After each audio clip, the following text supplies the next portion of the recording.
अंगूठी हमारे भगवान श्री राम की है, ये कहां से आई है?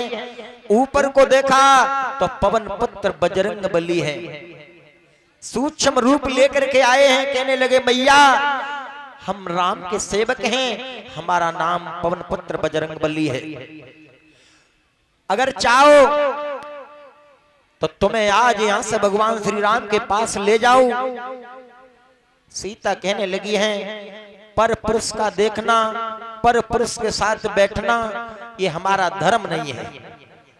हनुमान जी कहने लगे हैं ए मैया हमें भूख लगी है, आज्ञा हो। सीता ने आज्ञा दी है, पवन पुत्र बजरंग बली ने फलों का आहार किया और वृक्षों को उखाड़ने लगे हैं।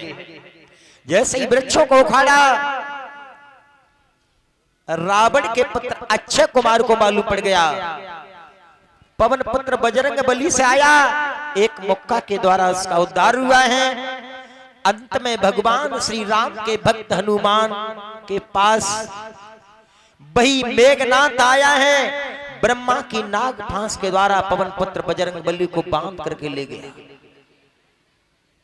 सीता मैया से पवन पुत्र बजरंग बली कहने लगे मैया चिंता न करो, जो भी आपकी इच्छा हो वही होगा। आज रावण के पास पवन पुत्र बजरंग बली को किया है। रावण ने कहा इसने वृक्षों को उखाड़ा है, हमारे पुत्र को मारा, इसको मार दिया जाए।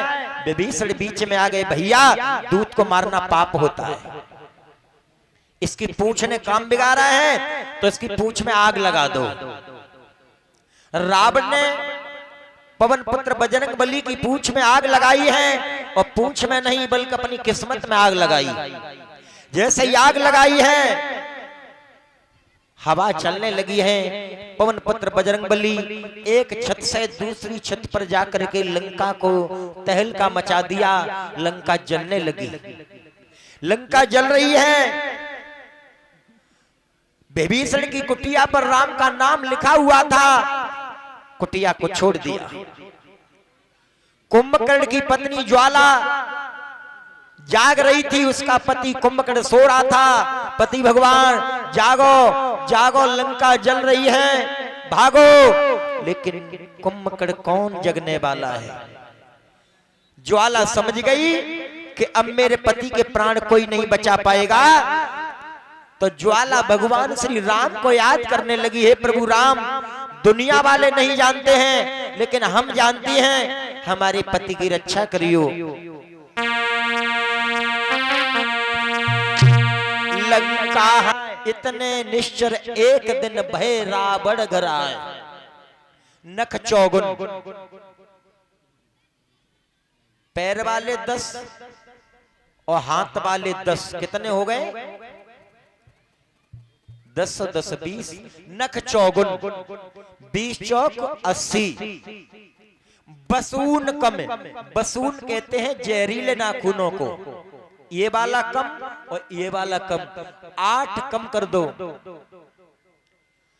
8 कम होने से रह गए 72। शब्द आकाश मिलाए 7 जीरो दद्दो, इतने निश्चर एक दिन रावण घर। 72 के ऊपर 7 जीरो दद्दो, इतने राक्षस एक दिन रावण के घर में पैदा हुए।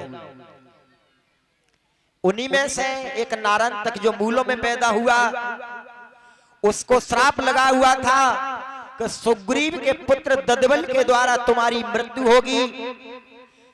नारद जी ने बताया है, हे रावण तुम्हारा एक पुत्र भी नारायण तक जिंदा है, बुलाओ। तो उसी समय रावण ने चिट्ठी लिखी है और ददबल से सुग्रीव ने बुलवाया है। नारायण तक की 2 पत्नी थी जिनका नाम बिंदुमती चित्ररेखा। बिंदुमती चित्ररेखा कहने लगी हैं स्वामी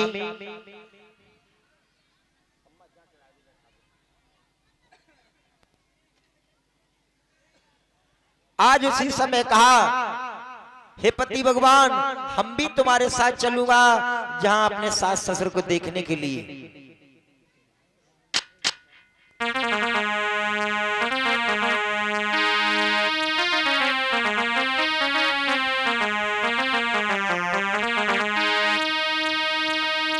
सास ससुर हित देखन ना था, और हम चलिए प्राणपति साथा।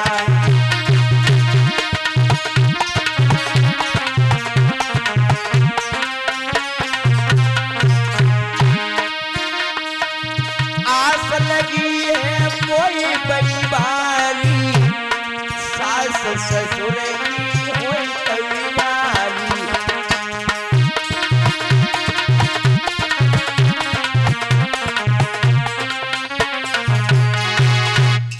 हम भी चलेंगे तुम्हारे साथ देखने के लिए, मैंने सास ससुर को नहीं देखा है।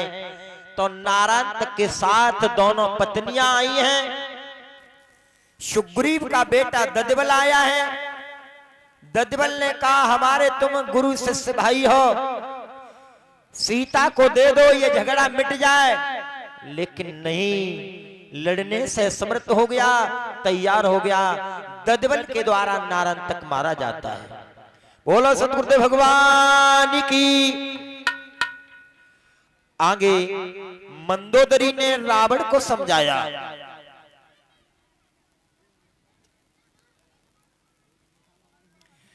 और ये श्रीमद् भागवत में दान आया है 151 रुपए। ये गवंडर सिंह बघेल कायथा निवासी। 51 रुपए रामपाल शनौप श्री थान सिंह कुशबा मिल्क निवासी। 500 रुपए 21 किलो गेहूं धर्मपाल शनौप श्री बलवंत सिंह कुशबा कायथा निवासी। 201 रुपए ये स्वर्गीय भमरपाल की धर्म पत्नी। ये 201 रुपए स्वर्गीय भमरपाल की धर्म पत्नी ये दान दे रही है। 101 रुपए गिरीश चंद्र शनौप। 101 रुपए गिरीश चंद्र शनौप जय नारायण कुशबा चौदिया कायथा निवासी। 101 रुपए राजा राम कुशबा कायथा निवासी। 101 रुपए 25 किलो गेहूं दाता राम सनप श्री राम सनई लाल जाटव कायथा निवासी। 101 रुपए छोटे लाल सनोप।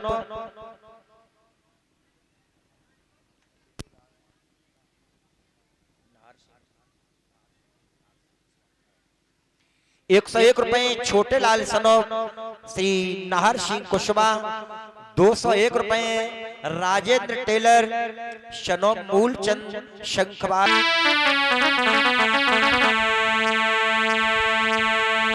सब लोग भगवान की ताली बजा करके गुणगान करें।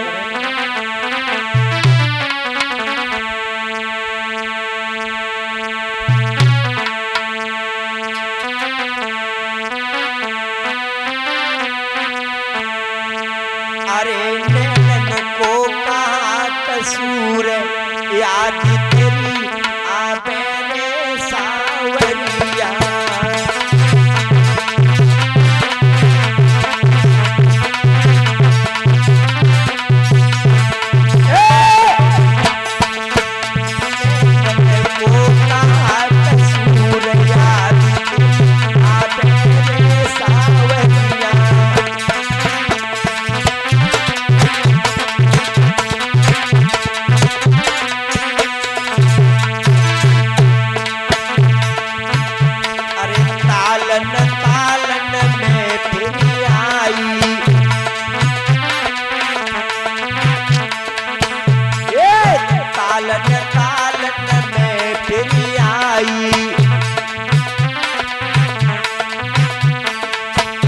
दो दिन को